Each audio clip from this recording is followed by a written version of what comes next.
Hello दोस्तों, मेरा नाम है Gaurav. Welcome to our channel a story city.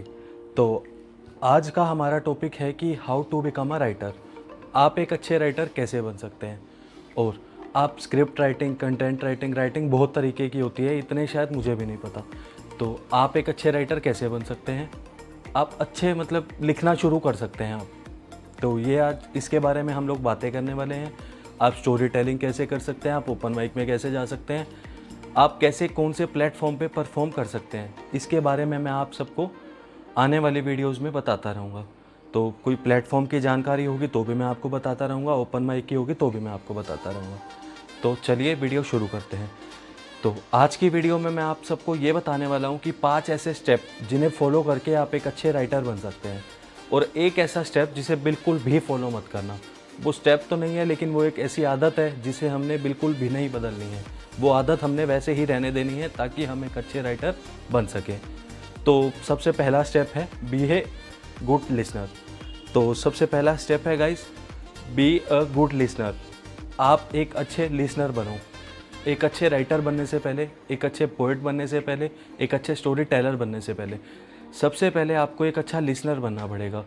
Listener का मतलब क्या होता है? सुनने वाला। जो मतलब अगर आपके पास, मैं तो बोलूँगा, मैं अपनी बताता हूँ, कोई भी अगर मेरे आगे दो मुझसे बड़े बंदे, मुझसे बड़ी एज के, मुझसे बड़े एक्सपीरियंस के बंदे बातें कर रहे हैं, तो मैं तो उनके बीच में खड़ा हो जाता हूँ, उनकी बातें सुनने, उनको आगे एक्सप्लेन करने, मतलब कुछ भी। तो इसी तरह आप भी कर सकते हैं। एक गुड लिसनर जो भी आपको कुछ बोले, चाहे वो आपके लिए अच्छा हो, आपके काम आने वाला हो या ना हो, लेकिन आप उसको गौर से सुनिए, तभी आप एक अच्छे राइटर बन सकते हैं। और ज़रूरी नहीं दोस्तों कि आप सिर्फ बातें सुन के लोगों के बीच में जाकर ही उनकी बातें सुन सकते हैं। जब आपके पास फ्री टाइम हो, आप प्लीज़ ईयरफोन लगाएं। बिना ईयरफोन के यूट्यूब पे मोटिवेशनल वीडियोस मत देखें। ईयरफोन्स लगाएं, यूट्यूब पे मोटिवेशनल वीडियोस चलाएं, जो भी चैनल आपको पसंद है। मैं अपना फेवरेट बता देता हूँ, मुझे संदीप माहेश्वरी जी देखने को बहुत अच्छे लगते हैं। उनकी बातें सुनने को, उनकी सब मतलब हर तरीके की उनकी वीडियोस मुझे बहुत पसंद आती है, और शायद सबको ही आती है उनकी। तो वो हो गए, MBA चाय वाला हो गए, इनकी बातें सुनने में मुझे बहुत सही लगती है। तो मैं इनको हमेशा सुनता ही रहता हूँ। कभी ना कभी जब भी मेरे पास खाली टाइम होता है तो मैं ईयरफोन लगा के यूट्यूब के कुछ भी मोटिवेशनल आ रहा हो, आपको सुनना चाहिए। कुछ भी अगर दो लोगों की बातें आ रही हों, दो लोगों की इंटरव्यू आ रहे हो, वो अपनी ज़िंदगी के बारे में बता रहे हो, तो भी आपको सुनना चाहिए। आपको सबसे पहले एक अच्छा लिसनर बनना पड़ेगा, उसके बाद ही आप एक अच्छे राइटर बन सकते हैं। तो अब आते हैं दोस्तों अपने सेकंड स्टेप के ऊपर। सेकंड स्टेप है रीड बुक्स डेली। ज़रूरी नहीं है दोस्तों कि आप डेली पूरी की पूरी बुक्स ख़त्म कर दें, लेकिन half paragraph, 1 page, 2 page, 3 page, आधा पेज, 2 लाइनें, कुछ तो आप डेली कर सकते हैं। अगर आप 2-3 लाइनें भी रोज़ करेंगे, 2-3 लाइन्स भी रोज़ बुक की सॉल्व करेंगे, अपने पास डिक्शनरी रखेंगे, जो आपको वर्ड समझ नहीं आ रहा वो आप डिक्शनरी में से सर्च करके अपने माइंड में डालेंगे, तो आप 1 या 2 महीने में, मैं बोल सकता हूँ कि आप 1 या 2 बुक्स ख़त्म कर सकते हैं। और 1 या 2 बुक्स पीने, 1 या 2 बुक्स पढ़ना, इसका मतलब कि मेरे हिसाब से तो आजकल कोई नहीं पढ़ता। तो आपके पास 1 या 2 बुक्स जितना भी बहुत ज्ञान हो गया। आप बुक्स पढ़ सकते हैं, जैसे मैं ये पढ़ता हूँ, चेतन भगत की है the girl in room 105, the girl in room 105 by Chetan Bhagat. तो आप ये पढ़ सकते हैं। रिच डैड पुअर डैड पढ़ सकते हैं, पढ़ी है मेरे पास। द सीक्रेट पढ़ सकते हैं, मैजिक पढ़ सकते हैं। और ज़रूरी नहीं दोस्तों कि आप, अगर आपकी इंग्लिश अच्छी नहीं है, आप इंग्लिश में नहीं पढ़ सकते, तो आप हिंदी में मंगा लीजिए। इनके हिंदी एडिशन भी अमेज़ोन पे हर जगह अवेलेबल है। जैसे अब मैंने ये Chetan Bhagat the girl in the room ये मंगाई थी सिर्फ इंग्लिश में, और rich dad poor dad the magic, ये सब मेरे पास हिंदी में वर्जन है। तो आप ये बुक्स पढ़ सकते हैं। जो भी आपको समझ ना आए, अपने पास डिक्शनरी ज़रूर रखिए। तो डिक्शनरी में से आप वो वर्ड सिलेक्ट करें, हाईलाइट करें, हाईलाइटर ले लें एक। जो आपको वर्ड समझ नहीं आ रहा, डिक्शनरी में से वो वर्ड ज़रूर देख लें, और अपनी बुक्स को रट लें पूरा। जितने, मैं बताता हूँ आपको बुक्स का पढ़ने का मतलब क्या है। जितनी ज़्यादा आप बुक्स पढ़ेंगे, उतना ज़्यादा ही आपका माइंड ब्रॉड होगा, उतना ज़्यादा ही माइंड आपका शार्प होगा, उतना ज़्यादा माइंड आपका काम करने में इच्छुक होगा। तो इसीलिए गाइस बुक्स ज़रूर पढ़नी चाहिए। तो बुक्स पढ़ लीजिए। सेकंड है, फर्स्ट हमारा ऑप्शन था, फर्स्ट हमारा स्टेप था be a good listener. Second हमारा स्टेप है रीड बुक्स डेली। तो दोस्तों अब आते हैं अपने थर्ड स्टेप के ऊपर। थर्ड स्टेप है right something regular. Regularity word जहाँ भी आ जाता है ना, कंसिस्टेंसी, रेगुलरिटी, वो आपको रेगुलरली बेसिस पर ज़रूर करना चाहिए। अब इसका मतलब है राइट समथिंग रेगुलरली।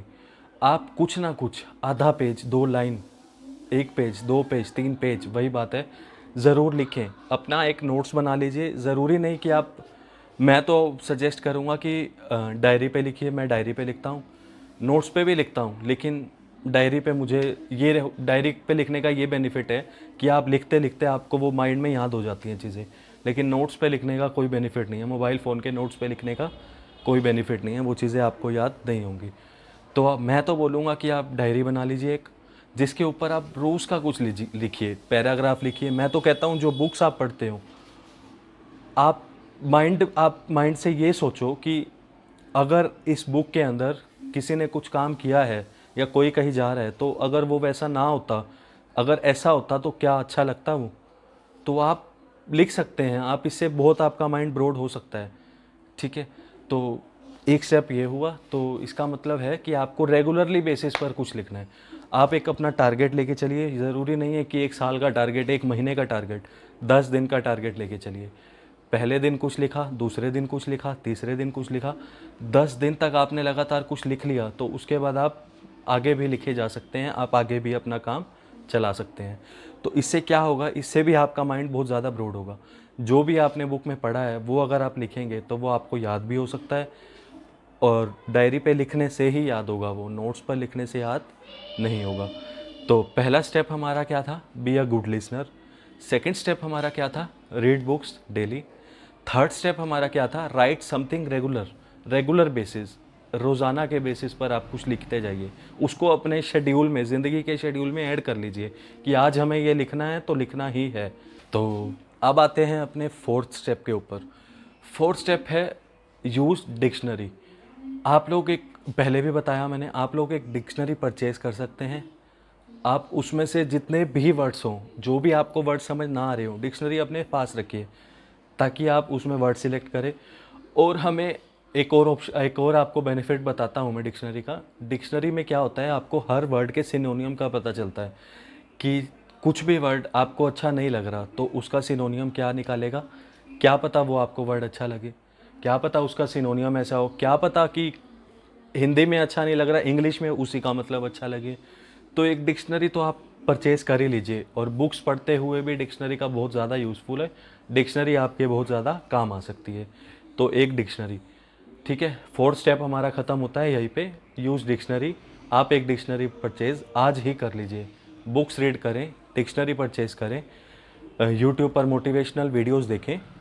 जो भी दो लोग आपसे बड़े एक्सपीरियंस में बातें कर रहे हैं, उनके साथ खड़े हो जाओ, उनके साथ सारी बातें सुनो उनकी, उनको अपने वो दो, वर्ड्स दो। अगर वो कहीं पे गलत हैं, आपको लग रहा है कि ये ऐसे नहीं होना चाहिए, ऐसे हो सकता है, तो अपने रखो ना अपने वर्ड्स, अपने मत रखो ना उनके आगे। तो इससे क्या होगा, आपका माइंड ब्रॉड होगा, आपका माइंड शार्प होगा।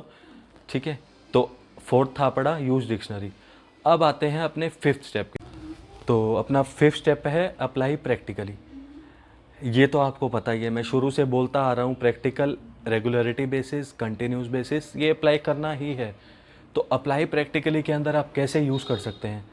एक तो मैंने बोला आपको डायरी बना लो, जिसके अंदर आप रोज़ का कुछ लिख रहे हो, अपने माइंड को ब्रॉड कर रहे हो, अपने माइंड से जो चीज़ें आपके निकल रही हैं उनको आप एक पेज पे उतार रहे हो। दूसरा, आप अप्लाई प्रैक्टिकली में क्या कर सकते हो, आपके घर मिरर तो होगा ही, आप मिरर के आगे खड़े हो, आप बुक्स के अंदर जो आपने रीड किया वो आपको याद कर लो। ठीक है, तो आप वो मिरर के आगे बोल के देखो, उससे आपका क्या होगा, आपका उससे कॉन्फिडेंस बूस्टअप होगा। आपको मिरर के आगे खुद में बोलने में कोई दिक्कत ना हो तो आप अपने घर में 2 या 3 लोग, आपके माँ बाप होंगे, आपकी बहन भाई होगा, तो उसके आगे बोल के देखो, एक चेयर लगा के बोल के देखो। अगर उन्हें भी पसंद आता है तो दोस्तों बहुत सारे ओपन माइक हैं, बहुत सारे प्लेटफॉर्म हैं जिनसे आपको फेम भी मिल सकती है, और जिनसे आप अपने इस करियर में आगे भी जा सकते हो। वो प्लेटफॉर्म के बारे में, ओपन माइक के बारे में मैं आपको आने वाली वीडियोस में बताता रहूँगा। तो एक वीडियो निकालूंगा अभी मैं, जिसके अंदर मैं आपको बताऊंगा कि मैंने कैसे द सोशल हाउस में और एक दो और प्लेटफॉर्म में परफॉर्म किया, और अभी भी कर सकते हैं।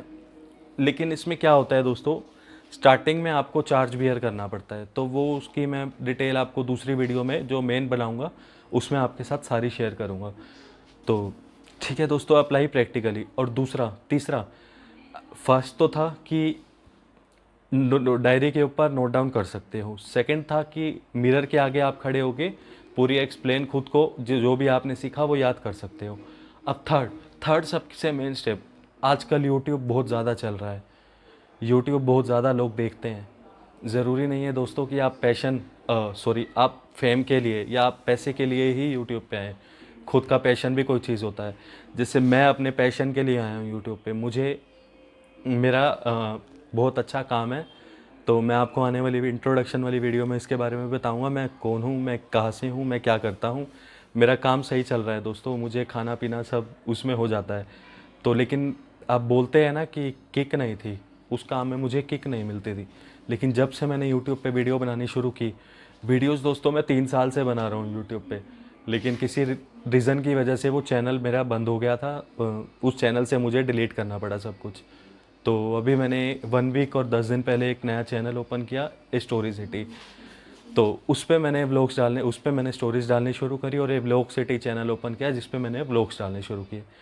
तो दोस्तों मुझे इसमें वीडियोस बनाने में बहुत ज़्यादा पैशन है, मेरा बहुत ज़्यादा राइटिंग में पैशन है। बोलते हैं ना एक आर्टिस्ट, तो मैं एक आर्टिस्ट शुरू से ही बनना चाहता था, जिसमें मेरा पैशन है, जिससे मुझे किक मिलती है। तो जब से मैंने 10 दिन हुए हैं मुझे वीडियो बनाते हुए, तो बहुत सही। कोई पैसा नहीं चाहिए, कोई फेम नहीं चाहिए, बहुत सही अपनी खुशी के लिए वीडियो बनाना मेरे लिए तो बहुत सही। तो मैंने सोचा कि क्यों ना मैं आप सबको ये भी बताऊं कि कैसे परफॉर्म कर सकते हैं, कैसे आप स्क्रिप्ट राइटिंग में आगे बढ़ सकते हैं। तो यूट्यूब चैनल पे थे हम, तो आप एक यूट्यूब चैनल बना सकते हैं जिस पे आप, ज़रूरी नहीं है कि पैसा या फेम हो, तो आप जो भी आपने बुक्स में पढ़ा उसको आप अपने माइंड से ब्रॉड करके आप वीडियोस बना सकते हैं। 15 सेकंड के शॉर्ट्स बना सकते हैं, 1 मिनट की शॉर्ट्स बना सकते हैं और उसको अपने चैनल पे अपलोड कर सकते हैं। उससे क्या होगा कि आपकी वीडियो अगर लोग नहीं देखेंगे, स्टार्टिंग में मैं बोलता हूँ कि 4 या 5 लोग तो ज़रूर देखेंगे। 4 या 5 लोग भी स्टार्टिंग के लिए बहुत हैं। 4 या 5 लोग अगर आपकी वीडियो देख रहे हैं, आपको परफॉर्म करते देख रहे हैं, तो बहुत है, सॉर्टेड है। तो क्या होगा उससे कि आप अपनी वीडियोस देख के आपको ही अंदाज़ा हो सकता है कि यहाँ पे मैं क्या गलती कर रही हूँ या क्या गलती कर रहा हूँ। तो इसीलिए आप उसमें सुधार भी ला सकते हैं, आप अपनी वीडियोस अच्छी भी बना सकते हैं। तो आप सारे काम ही बहुत अच्छे से चल सकते हैं आपके। तो आपका पैशन भी फॉलो हो सकता है। तो अर्निंग तो दोस्तों मैं आपको बताता हूँ, जो मैंने बोला आपको परफॉर्म करने के चार्जेस हैं वो 2 या 3 बार देने होते हैं, बाकी आपके ऊपर डिपेंड है दोस्तों। अगर आप उस वीडियो में या आप स्क्रिप्ट राइटिंग में या पोइट्री बहुत अच्छी कर लेते हो, तो ऐसे भी लोग देखे हैं मैंने, और ऐसे भी लोग मिलते भी हैं मुझे जो अब वहाँ पे परफॉर्म करने के चार्जेस लेते हैं और उनकी टिकट्स बुक माई शो पे बहुत बिक रही हैं। तो आप भी उन्हीं में से एक हो सकते हो। तो देर किस बात की है, उठाओ फटाफट बुक, मंगाओ बुक अमेज़ॉन से, कोई भी बुक। मैं ये नहीं कहता कि गर्ल इन द रूम 105 मंगाओ, रिच डैड पुअर डैड मंगाओ, बाकी मुझे रिच डैड पुअर डैड सही लगी बुक, तो आप वो मंगा सकते हो। तो अब आते हैं दोस्तों कि आपको क्या नहीं करना है। मैंने स्टार्टिंग में बताया था 5 स्टेप जो आपको फॉलो करने हैं, 6 स्टेप आपको फॉलो नहीं करना। एक स्टेप ऐसा है जो आपको फॉलो बिल्कुल भी नहीं करना। तो वो स्टेप नहीं है दोस्तों, वो क्या है कि आपको छोड़ना नहीं है। आप 5 दिन वीडियो बनाओ, 10 दिन देखो, 15 दिन करो, आपको बिल्कुल भी नहीं छोड़ना। आपको कंटिन्यूस बेसिस पे सारे काम करने हैं, आपको वीडियोस कंटिन्यूस बेसिस पे बनानी है, आपको हर चीज़ कंटिन्यूस बेसिस पे करनी है। आप पहले 1 महीने का टारगेट लो, 6 महीने का टारगेट लो, साल का टारगेट लो। मैं तो पूरी तसल्ली से कह सकता हूँ दोस्तों, 1 साल तक आप वीडियोस बना के देखो, 1 साल तक आप राइटिंग करके देखो, आपका माइंड बहुत ज़्यादा ब्रॉड हो सकता है, जिससे क्या होगा, आपके पास नए नए वर्ड्स आएंगे निकल के। तो मैं आपको एक बार फिर से ये बता देता हूँ कि मैंने कौन से 5 स्टेप बताए। पहला स्टेप था be a good listener. Second step था read books daily. Third step था write something regularly. Fourth step था यूज़ डिक्शनरी। और फिफ्थ स्टेप था कि अप्लाई प्रैक्टिकली। तो ये सारे स्टेप्स को फॉलो करो आप एक बार। इसके बारे में अगर आपको हर स्टेप के बारे में अपडेट वीडियो चाहिए, ब्रॉड वीडियो चाहिए तो मैं अलग से भी वीडियो बना सकता हूँ। तो आप कमेंट करके मुझे ज़रूर बता देना कि इन स्टेप्स के ऊपर, हर स्टेप के ऊपर एक वीडियो चाहिए या आपको और स्टेप, इजी स्टेप चाहिए। तो क्या आपको नहीं करना है, आपको छोड़ना नहीं है, सारी चीज़ें रेगुलरिटी बेसिस पर करनी है, कंटिन्यूस बेसिस पर करनी है। तो ठीक है दोस्तों, आज के लिए इतना ही। मिलते हैं जल्द ही नई वीडियो में। तब तक के लिए शुक्रिया फॉर वॉचिंग। लाइक करें वीडियो को, शेयर करें, सब्सक्राइब करें। आपकी सपोर्ट की गाइस बहुत ज़्यादा ज़रूरत है। ठीक है गाइस, तो मिलते हैं जल्दी नेक्स्ट वीडियो में।